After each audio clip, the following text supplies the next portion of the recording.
Hi, I'm Ryan Manchi with Basis Technologies. We are talking advertising innovation and marketing inspiration, and I'm joined by Britanny Klaus.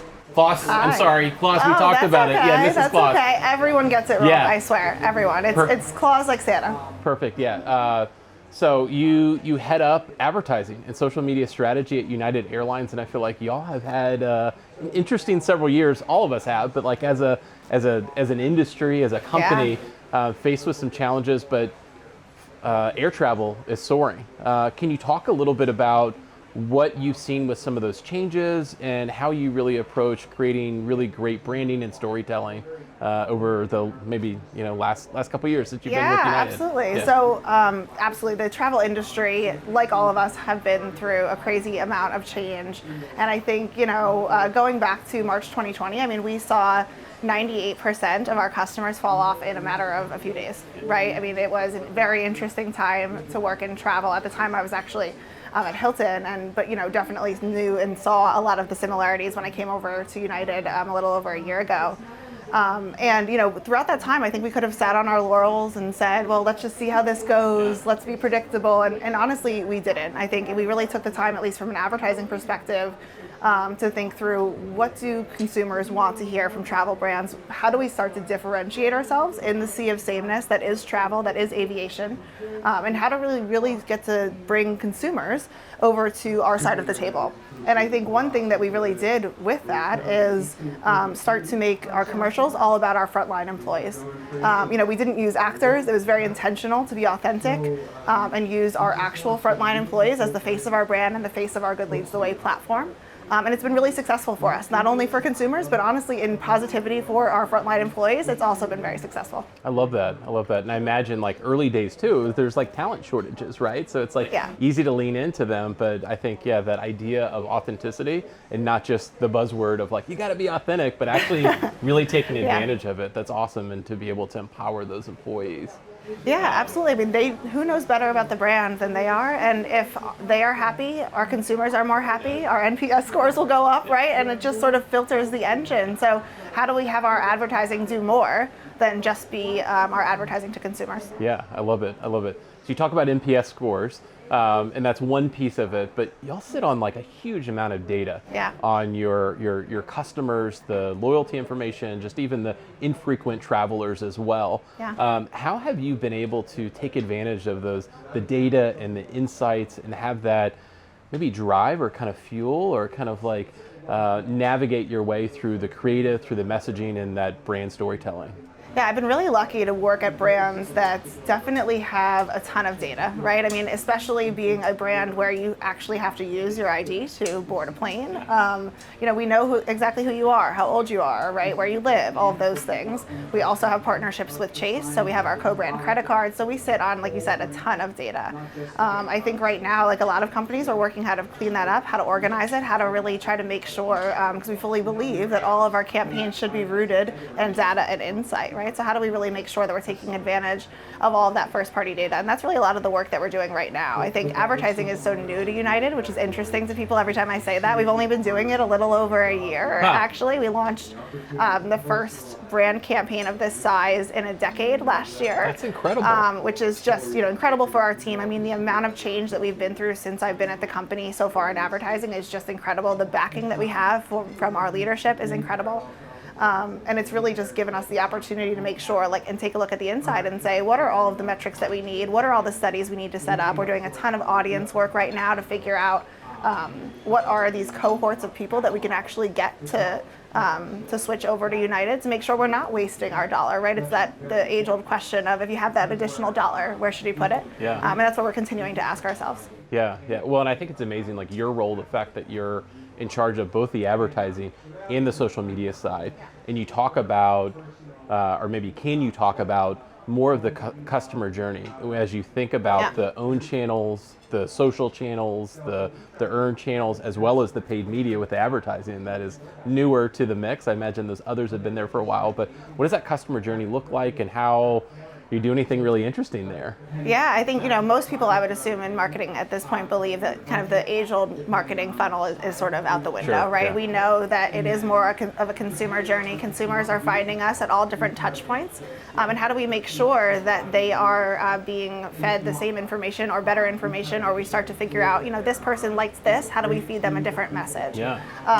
So we do work really in partnership with all the teams. One interesting thing about our team is that we not only work collaboratively and on one team with our organic social team, we also ladder up into communications. So we work extremely close with our PR team. And I think a lot of, at least PR teams from my history, you work in partnership, but it's two different leaders. Yeah. Having the same leader and having the same goals forces different conversations. It forces us to make sure that we are staying in partnership, and that, a PR communication or a paid communication or an earned communication doesn't feel different. And we work in the same way with our Mileage Plus and our email teams. We actually ensure that the look and feel of the creative feels synergistic, because you as a consumer don't know, oh, they sent me an email, or this time I got a social ad, right? You just see United, and are we representing our brand correctly in that way? Yeah, that's so smart, and I feel like it goes back to the idea of authenticity, where it's like not only tapping into employees, but ensuring that the messaging, that voice is consistent. So that's really smart. That's Another incredible. thing we do with employees, just talking about kind of consistency and message and authenticity, is we have a whole work stream in leveraging our employees as influencers.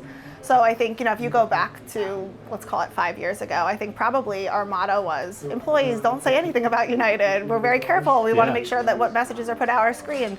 And honestly, our motto at this point is not that. We actually see them as an incredible asset to represent our brand. We work with them. We actually hold a yearly camp to talk to them about best practices and how to best present yourself, and what are the best things to get engagement and to increase reach on your channels. And the teams love it. I mean, the groups that we work with are just incredible from an employee influencer standpoint. I love that. It's very innovative, and I think progressive as a company to lean into those employees, not just as like a face, but knowing that their voices matter, and that they can connect and they can solve a lot of those problems for customers, or be those ambassadors to talk about why they love the company and why they fly the airline themselves, right? Yeah, absolutely. Yeah, very cool. So you mentioned you came from Hilton, Yes. But then prior to that, you had some different agency gigs. Yes. What does that path look like, and maybe what have you learned between the agency world and then the brand side world that you're living in on the client side? Yeah, great question, and honestly something I probably get asked one of the most things Okay, all right. from anyone, which is lack of original question. No, sorry. no, not even in interviews. I even mean by just people interested in moving to the brand side, or people that have recently joined my team and come from the agency side. So it is a great question, because I think a lot of people are interested in it. I think, we all think we know a job before we take it, right? I worked a long time on the agency side, worked extremely close with my media clients. And, I think when I moved to the brand side, I was so surprised by how little media you start doing sometimes, or at least in comparison to it being 100% of your job, and how much, conversations and storylines and data you're building to ensure you're talking correctly to leadership and stakeholders, and making sure you're bringing everybody along and you have buy-in. And making sure that you are building relationships that are not transactional with your agencies and with your influencers and with people that represent your brand. I think that was really important for me. I look back at my agency time fondly. I loved my time there. I worked with an incredible team at both Spark and MEC. The majority of my time on Taco Bell, which is an awesome brand.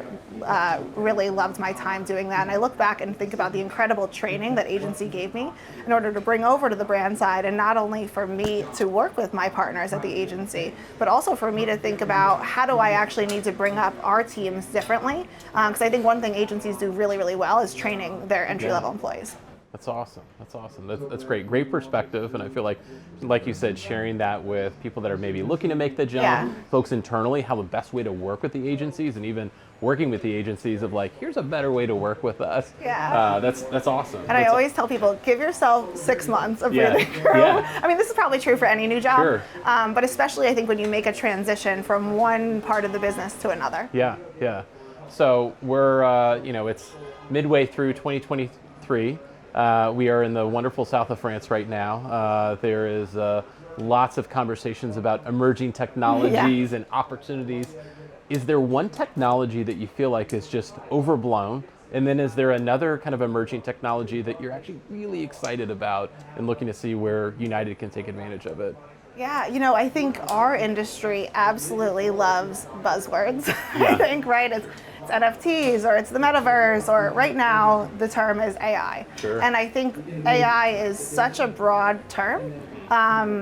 And this might be a bit provocative to say, but it's not that I think AI is going to die. It's just I think we need to be much more prescriptive about what we're even talking about in AI. AI is such a category. It's not a specific tool. And AI can be a great tool to help us in many ways, but it's not one thing. And I think when we're talking about it, we should stop being so generic and really start to get down to the details of what we mean and how it can actually help that specific area of the business. I love that. I love that. Yeah, it's kind of like talking like the internet.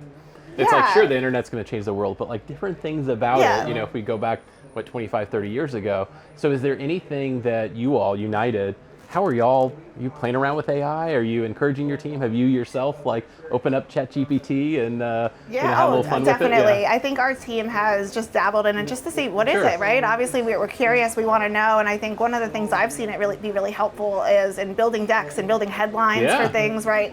Making sure that they get the point across. I think that's been really helpful. Our United Corporation as a whole invests a lot. We actually have an arm of the business called United Ventures, where we invest in emerging technologies to better our business. So some of them are in how do we make sure that the baggage, how do we invest in the most recent technology to make sure your baggage gets there. So right now we deliver text to folks after they check their bag. They can actually track their bag to see where it is, right? Making sure that we're always innovating in terms of the customer. And that really starts with investing in new and emerging things, right? Some of them turn out great. I'm sure some of them don't. You can ask that team.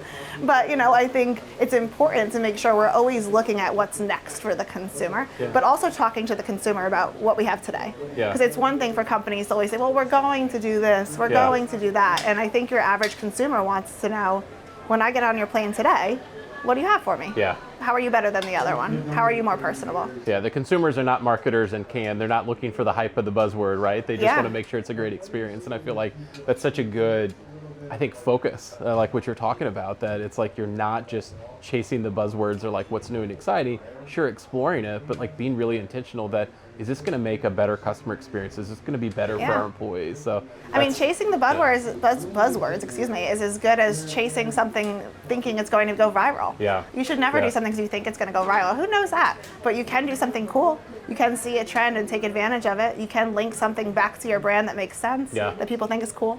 I think the best example of that for us right now, I'm not sure if you saw, but a few months ago, we released our Chief Trash Officer announcement, our partnership with Oscar the Grouch and Sesame Street. And that was really, how do we, a pillar of us in culture is how do we actually start conversation that wouldn't have existed without our campaign. And that's really where that that campaign kind of falls in that category for us.